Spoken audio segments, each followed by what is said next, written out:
What's up, everybody? Thank you for stopping by my channel. Be sure that you like, share, subscribe, hit that notification bell down below.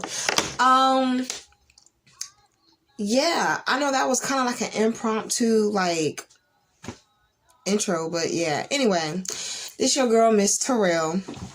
I was gonna do this video earlier, y'all, but for some odd reason, I just felt like I had an attitude.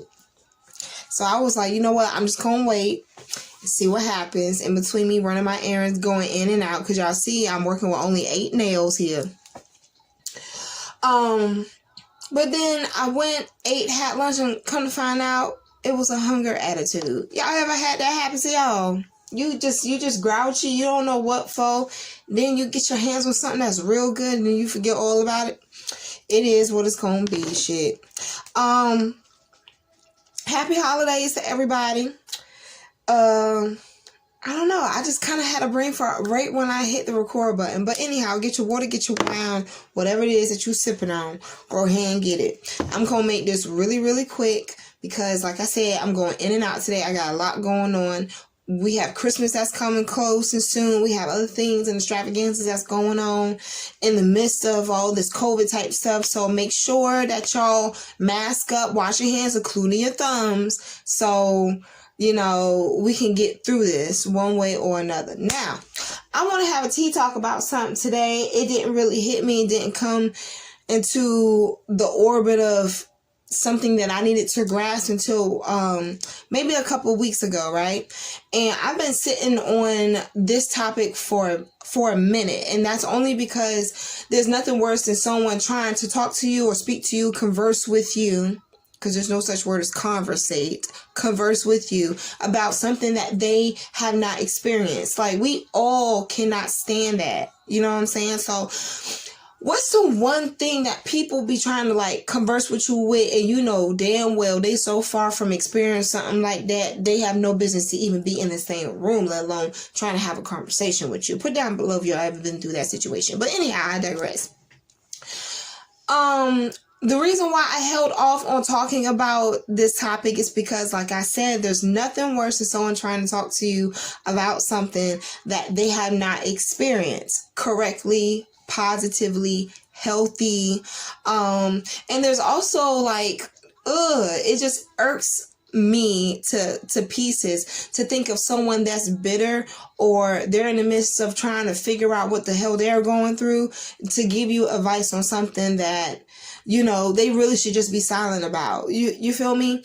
I'm not saying I was in a bad place to say anything or a bitter place to say anything. It's just more or less, I'm a person that I honestly believe you have to feel everything that you go through in life. You know, life is more or less like a feeling process. So if you can't feel what you're going through, what is the connection to make something be so significant to you? You feel me? At some point, something has to make sense. And so I want to have a tea talk with y'all today about this topic I've been holding off on. And I just think more or less it's something that we need to keep in mind. I saw a meme on Instagram, and it says that if you can put someone's name in the place of the word love, and there's a scripture in the Bible by, you know, love is kind, love is thoughtful, etc. If you can put someone's name in that spot, in that blank space, and it feels right when you say it, and it makes sense when, you know, you think about it, then that's someone to keep around. You know what I'm saying? Love has so many different spectrums. It has so many different perspectives. It has so many different family members within that word that we need to understand, or sometimes we have to understand a consolidated, condensed version of it. So that way, even though if it may be just something that you come across, you already gave it a responsibility, and you also listed in how it's important to you, or it's a priority. Okay, I hope that makes sense. So what I've learned about love in general is that not everybody's gonna have it. Not everybody's going to have it. Not everybody's going to understand it. Not everybody's going to really give it a chance. Not everybody's going to give it a second try. However, even you got to understand the word likeliness is also in that family of love. You feel me? So even if you say that you like somebody, that's love. If you say that you tolerate someone, that's love. If you say that, you know what, I deal with you, which is the same thing as tolerating, same thing. Bottom line is, whatever it is that gains our attention at some point, somewhere within that thread of it being in your existence, there's some likeliness, there's some love behind it. What we need to talk about really quick is a quick checklist, I guess you can say, about what you come across, if so happens you come across it, and if it is to be love, it's going to check out on these different things. Okay. Ooh, you ever had an inner hiccup? I'm trying to tell you something. The hiccups be trying to kill me. Okay. So anyhow, I'm going to teach you like this. I'm going to show you like this. I'm going to teach you like this, so that way you understand very easily how you can distinguish love from someone that, you just need to be mindful. How about that? So the first thing I always love to say is love is teaching. When you love, you teach. You don't get into a relationship with someone and close yourself completely off to a point where they don't get to know you. They won't stick around. You know what I'm saying? Make it make sense. They're not going to stick around. So you have to understand, if you want to have something elevate, you want to have something mature, you have to be willing to teach, which means you're going to have to be willing to open up. You're going to have to be willing to make sure that whatever it is that you're trying to get across to that person, you're saying it in a loving way that is teaching to them. And when you teach to other people and they find that you do it in love because you want to mature a relationship with them, it makes it all the better when it comes down to your results. Okay. But if you're just coming across something, someone, a situationship, a relationship, you're going from a prince to a king, a princess to a queen, and even to the queens and the kings out there, love is teaching. You know what I'm saying? It's kind, yes, but we need to talk about the ghetto version. Okay. It's teaching. Okay. And even though it's kind, it still needs to be teaching. Ain't no point of you just being kind and we not clicking and getting along together. That doesn't make sense. So at some point, understand though, the reciprocation from you teaching that person out of love is the fact that they gain a new knowledge on how it is that you move. And they will respect it or they will not. If they don't respect it, don't second guess it. Keep it pushing. Maya Angelou said it best, but since I got allergies, you know the rest of what I'm trying to tell you. So, and even if it feels as if it's wrong and they don't teach you, that's cool. Be thankful that they are not a teacher for you if it so happens to turn out that this person or this situation does not work out in your betterment, for your betterment. Because let me tell you something. Sometimes it's best for someone not to teach you a lesson than it is for you to follow behind them and it costs you more in the end. It's nothing worse than you writing a ticket, but you don't know how much it's going to cost you. So don't be a Debbie Downer if it doesn't work out. Don't feel as if love is not out there for you because they didn't teach you how to love them. That's the thing. You need someone to understand how to love you, just how you understand how to love you. It's also self-care if you think about it. Love is teaching. When we decide to take bubble baths, women, ladies, queens, when we decide that we want to go to the nail shop, we don't want to walk around with 8 fucking fingers, that's self-love. Kings, men, when y'all decide to groom yourselves and, freshen up your wardrobe, and instead of getting those public defender suits, you actually get you an English cut suit with a nice old slim tie to go with it. You know what I'm saying? That's self-care.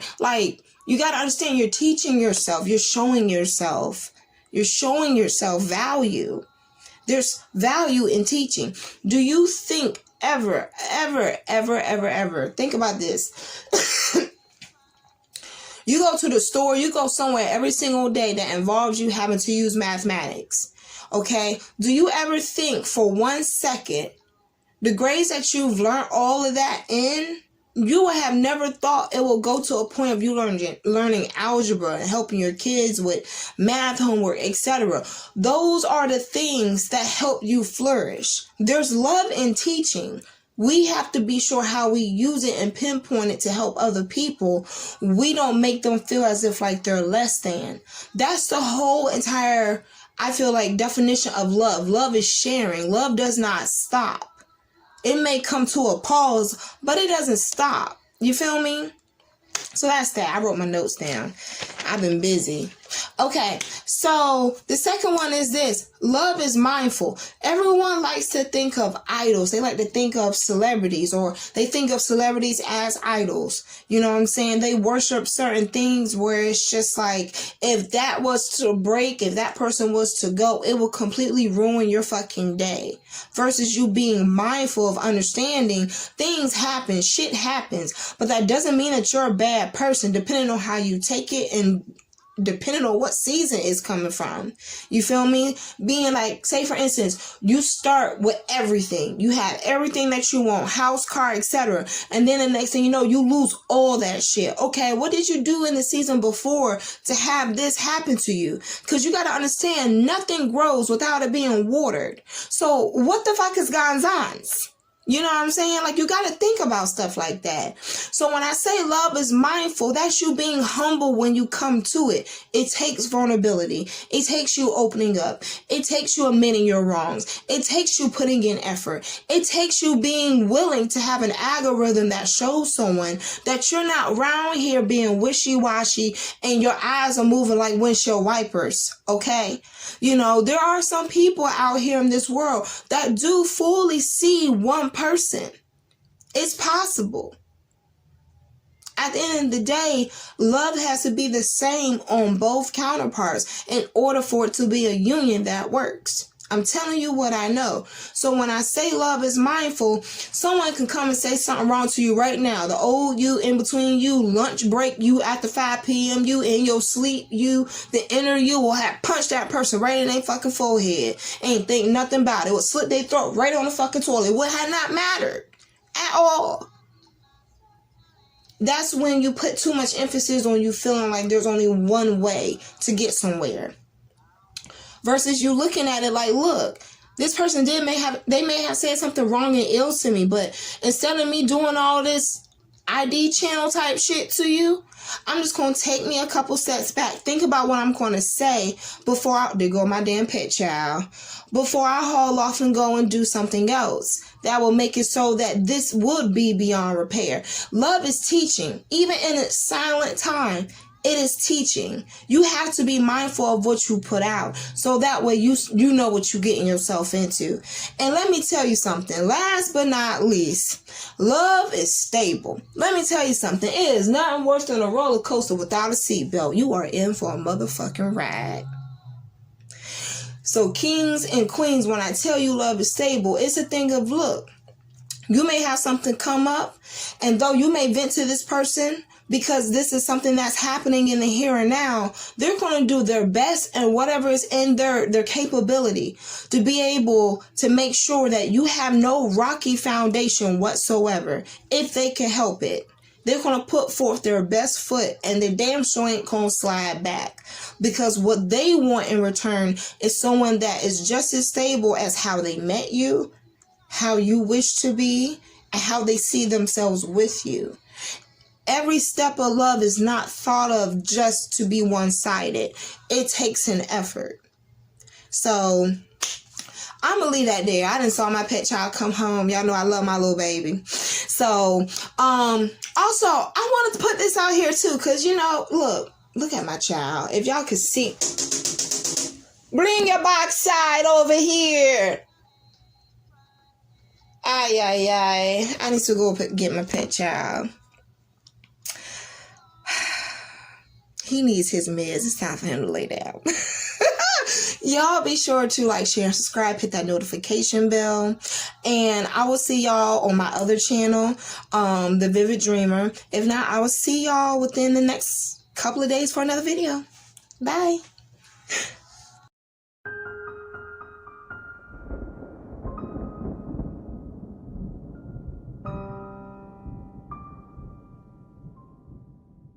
The depths of the media sees no evil. Buildings crashing 9/11, no sake for the people. Children take to everything, others willing to feel anything, just to say they were there.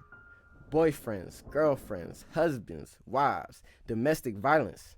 Do you care? When the curtains close, your head hangs low. You're wishing someone was there. Just turn to me for relief. I know how you feel. I am you. You are me. We share symptoms of the black sheep. Aren't you aware? This image, I remember howling winds, nights trying to hustle to 10 degrees, ash on my knuckles. Coke in my long john, sipping on the brisk. A tall glass of liquor, please, who get a sip of this? Coke in my long john, slave to the sin. Call me young coke there if the cops try to frisk. I may get a grip, I may get a grip. I may slapping 20s, lobster tails and some shrimp. I used to bump Wayne all day as a pimp, now I'm past Wayne Drake and going in.